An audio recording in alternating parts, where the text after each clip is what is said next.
দুনিয়ার মানুষ শোনো, তোমরা তো সবাই জান্নাতে যাইতে চাও, তবে জান্নাতে যাইতে হইলে তোমাদের এই বডিটাকে যদি জান্নাতে নিয়ে যাইতে চাও, তাইলে ওই পশ্চিমাদের পোশাক পইরা ইহুদি নাসারাদের রঙে রঙিন হইয়া তোমরা কেউ জান্নাতের আশা করতে পারো না।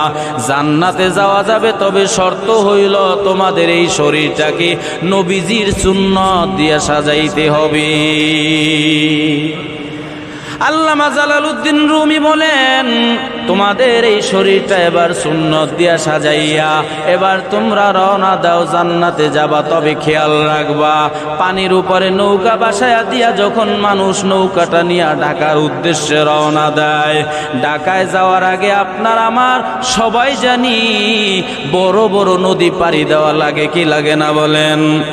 ওই পদ্মা নদী যখন পাড়ি দিতে হবে, জালালউদ্দিন রুমি বলে, বড় নদী যখন পাড়ি দিবা তখন তোমাকে কিছু চেক করতে হবে, পরীক্ষা করতে হবে। এক নাম্বার হইল যে নৌকা দিয়া তুমি এই সাগর, এই বড় নদী পাড়ি ধরছ, দেখো ওই নৌকার নিচের তক্তাগুলো ভালো আছে কিনা। যেই বৈঠাটা দিয়া বেবে তুমি নদী পার হবা, দেখো তোমার ওই বৈঠাটা ভালো আছে কিনা। কারণ হলো নদীর মাঝখানে যাওয়ার পরে নদীর প্লাবন ঢেউ যদি শুরু হয় আর নৌকার নিচের তক্তাগুলো যদি পচন ধরনেওয়ালা হয়, তাইলে এতদিন শুনছো পানির অপর নাম জীবন, প্লাবন আইসা ধাক্কা দিয়া তক্তা ছুটাইয়া নৌকার মধ্যে যদি পানি ঢুকাইয়া দেয়, তাইলে এখন পানির অপর নাম হবে মরণ। ঠিক না বেঠিক? যেই বৈঠা দিয়া বেবে তুমি নদী পার হবা, দেখো ওই বৈঠাটা মজবুত আছে কিনা। কারণ নদীর মাঝখানে গেলে পরে যদি বৈঠাটা ভেঙে যায়, তাইলে নদীর ওই ঢেউয়ে তালে তালে ঝুলতে ঝুলতে এক সময় তোমার নৌকা ডুবে যাবে, তোমার জীবনটা শেষ হয়ে যাবে। এই জন্য নৌকা নিয়ে পাড়ি দেওয়ার আগে তোমাকে নৌকাও চেক করা লাগবে আর বৈঠাটাও চেক করা লাগবে। কথা ঠিক না বেঠিক? আল্লামা জালালউদ্দিন রুমি বলে, এই আমাদের শরীরটাকে নৌকার সাথে তুলনা কইরা বলে, দুনিয়ার মানুষ শোনো, তোমরা যখন জান্নাতে রওনা দিয়েছ, আগেই বলেছি আমাদের পূর্বের বাড়ি কোথায় বলেন সবাই? আমাদের সবার বাড়ি জান্নাতে। এখন আসছি দুনিয়ায়। রসুল বলে, দুনিয়ায় কেন আসছেন? আল্লাহর রসুল বলেন, ক্বালান নবী আলাইহিস সালাতু ওয়াস সালাম, আদ-দুনিয়া মাজরাতুল আখিরাহ।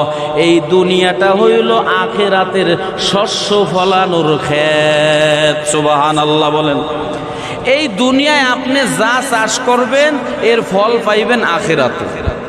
এজন্য ভাইয়ের আমার, জালালউদ্দিন রুমি বলেন, ও দুনিয়ার মানুষ, তোমাদের শরীরটা আমি নৌকার সাথে তুলনা কইরা বলতেছি। তোমরা এই নৌকা নিয়ে জান্নাতে রওনা দিয়েছ, প্রথম শর্ত হলো আপনার আমার এই শরীরের মধ্যে নবীজির সিরাত সুরাত ঢুকানো দরকার আছে না নাই? নবীজির সিরাত কি? ও যুবক ভাই, আজকে শুক্রবার দিন মসজিদে নামাজে আসছেন, আজকেও আপনার পাঞ্জাবিটা পইরা আসা নসিব হয় নাই, অথচ আপনার পাঞ্জাবি বাড়িতে আছে। কথা ঠিক না ঠিক? পাঞ্জাবি বাস কইরা রাইখা দিছে, কয়টা যখন বেড়াইতে যাবো তখন পইরা যাবো না। না, আজকে আল্লাহর সামনে হাজিরা দেওয়ার জন্য আসছেন, এখানে আপনাকে অবশ্যই নবীজির পরিপূর্ণ সুন্নত নিয়ে আসা দরকার ছিল। আগামী জুমার থেকে নবীজির সুন্নত, 1 নাম্বার মাথায় টুপি, 2 নাম্বার দাড়ি, 3 নাম্বার সুন্নতি পোশাক। এই যে আমরা পাঞ্জাবিটা পরি, এইটা পরা যাইবে কি যাইবে না ভাই বলেন? ইনশাআল্লাহ বলেন ইনশাআল্লাহ।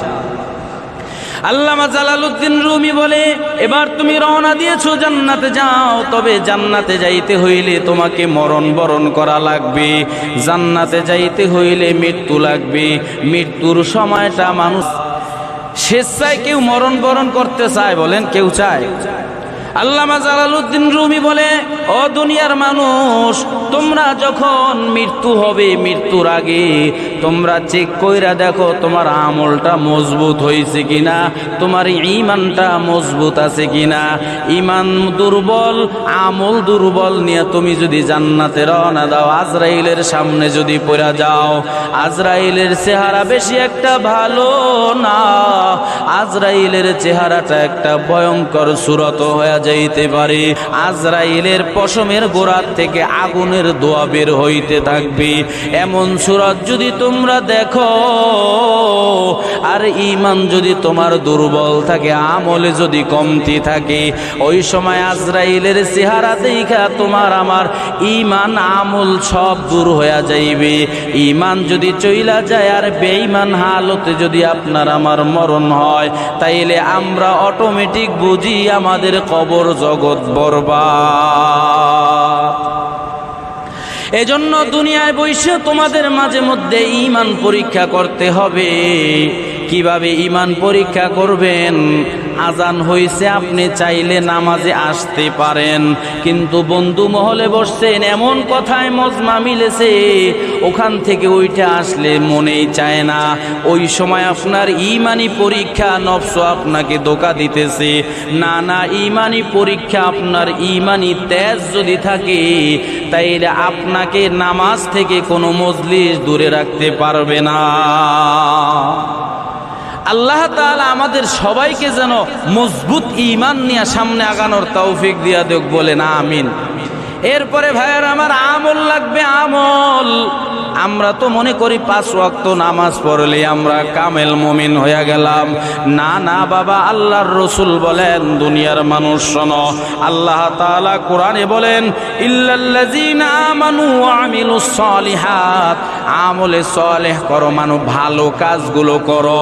ভালো কাজ বলতে নামাজ আছে, মানুষের সাথে ভালো ব্যবহার আছে, মানুষের সাথে আপনি আর্থিকভাবে তাকে একটু সচ্ছলতা, মানে তাকে আর্থিক সহযোগিতা করা। আপনি মানুষকে কখনো কথার দ্বারা কষ্ট দিবেন না, হাতের দ্বারা কষ্ট দিবেন না। এক কথায় মানুষের সাথে ভালো আচরণ করা, ভালো কাজগুলো করতে পারলেই হয়ে যাইবে আমাদের সালেহ কাজ। আর ভালো কাজগুলোই হবে আমাদের জান্নাতে যাওয়ার উসিলা। আল্লাহ তাআলা আমাদের সবাইকে কবুল করুক, বলেন আমিন। মানুষের সাথে ভালো ব্যবহার করা যাবে তো ইনশাআল্লাহ। যেই মানুষ সমাজে 2-1 একটু ঘাড় বাঁকা করা লোক আছে, তাদের ভালো কথা কইলে খেস কইরা ওঠে, তাদেরকে হিকমতের সাথে পথে আনতে হবে। যেই লোকটা মানে একটা আচরণ করছেন, সেও ফিরতি খারাপ আচরণ করছে না, তার সাথে একটা হিকমতের সাথে কথা বইলা বুঝাইয়া শুনাইয়া মানুষকে ভালোবাসা যা আদায় করা যায়, মানুষকে কষ্ট দিয়া সেটা বাধ্য করে আদায় করা যায় না। কথা ঠিক না বেঠিক?